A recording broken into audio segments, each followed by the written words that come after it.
Bonjour à toutes et à tous, ma team Kiefer, j'espère que vous allez bien. Aujourd'hui pour cette nouvelle vidéo, on se retrouve pour parler du Tour de France 2022, on est pendant la journée de repos. On se retrouve également pour faire un bilan sur notre plateforme de pronostic Tour de France 2022, la plateforme tdf.secup.io. Je vous mets le lien en description si vous n'êtes pas encore sur la plateforme. C'est des pronostics tout simplement avec le Tour de France 2022, des pronostics gratuits qui peuvent donner lieu à de nombreux cadeaux selon votre classement par points ou par tirage au sort parmi tous les participants. Donc encore un grand merci à la plateforme secup.io qui nous a permis d'avoir cette plateforme. On a mis tout simplement à jour les classements et les questions. À rappeler qu'en fait il y avait une série de questions avant le début du Tour de France, donc par exemple qui est le directeur du Tour de France et tout ça. Donc encore pas mal de ces questions, vous pouvez encore y répondre pour vous donner de nombreux points. Et en plus de toutes ces questions de culture générale, il y a les questions au jour le jour. Par exemple dès la prochaine étape de mardi, l'étape 4, il y a pas mal de questions. Pensez-vous que le maillot vert va changer d'épaule à l'issue de l'étape 4? Pour l'instant c'est Wout van Aert qui est maillot vert. Est-ce que vous pensez que ça va changer d'épaule? Si vous avez la bonne réponse, je mettrai bien sûr les classements à jour et vous gagnerez possiblement 0 ou 8 points. Est-ce que vous pensez que Magnus Cort Nielsen va garder son maillot à poil à l'issue de l'étape 4? Le scénario pour l'étape 4 Dunkerque-Calais, selon vous, ça va être un sprint massif? Une échappée qui va au bout, un peloton réduit ou un coureur qui se démarque du peloton. Voilà, après ça c'était les questions qu'il y avait déjà auparavant. J'irai ajouter également, selon vous le maillot jaune va changer d'épaule à l'issue de l'étape 4? Moi je pense que non. Qui va remporter l'étape 4 du Tour de France? Vous avez un choix parmi certains coureurs. Alors il se peut que le vainqueur de l'étape ne soit tout simplement pas parmi ces coureurs. Dans ce cas, si la question n'est pas bonne, elle sera annulée. Aucun point ne sera donc attribué. Donc on espère que le gagnant peut-être se trouve avec ses coureurs. Mais si on a la surprise, et bah la question sera tout simplement annulée.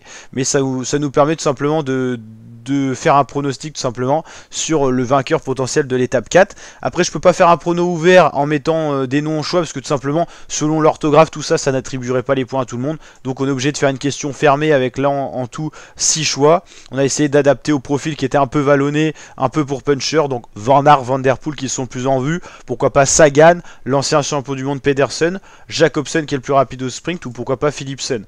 Bien sûr il y a peut-être d'autres choix. On s'aiguisera au fur et à mesure des étapes avec les états de forme, on mettra peut-être des fois plus de choix si jamais on se trompe. En tout cas c'est vrai qu'on n'a pas fait ça à l'occasion de l'étape 1, 2, 3, on était déjà en mise à jour de la plateforme, donc on n'a pas eu le temps forcément de rajouter des questions. On a laissé également les joueurs arriver, comprendre un peu le principe, il y avait déjà beaucoup de questions qui étaient en cours et tout ça, donc voilà.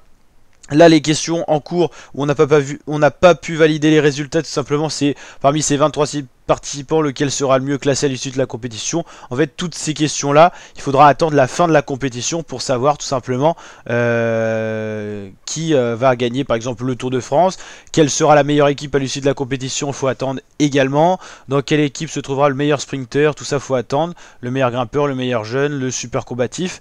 Par contre là on peut déjà valider cette question là. Donc étape 1 Copenhague, dans quelle équipe se trouvera le premier maillot jaune de la compétition? Par exemple là je me suis trompé, ce qu'on aura réussi c'est De Sonic Quick-Step, ça fera plus 12 points.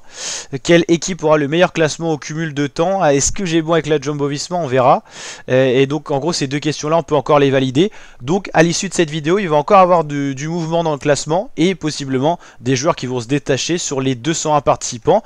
N'hésitez pas à nous rejoindre, il y a encore beaucoup de points qui seront attribués. Là vous avez seulement 66 points au max pour les premiers, je suis également à 66, donc il y a encore des marges de progression énormes, hein. Sur les 21 étapes il y aura plein de points d'attribués, donc n'hésitez pas encore à nous rejoindre durant cette compétition, le lien en description. Pour ceux qui sont déjà là, j'espère que cette vidéo vous aura aiguillé. Si vous avez des questions sur la plateforme, n'hésitez pas à les poser directement dans la messagerie comme vous avez l'habitude de le faire, ou également sous les vidéos YouTube comme cette vidéo là qui est faite pour. Donc voilà la team, on vous a mis un petit peu tout à jour quand vous avez posé les questions, quand les prochains points seront activés. Il n'y a pas de pronostic sur chaque étape.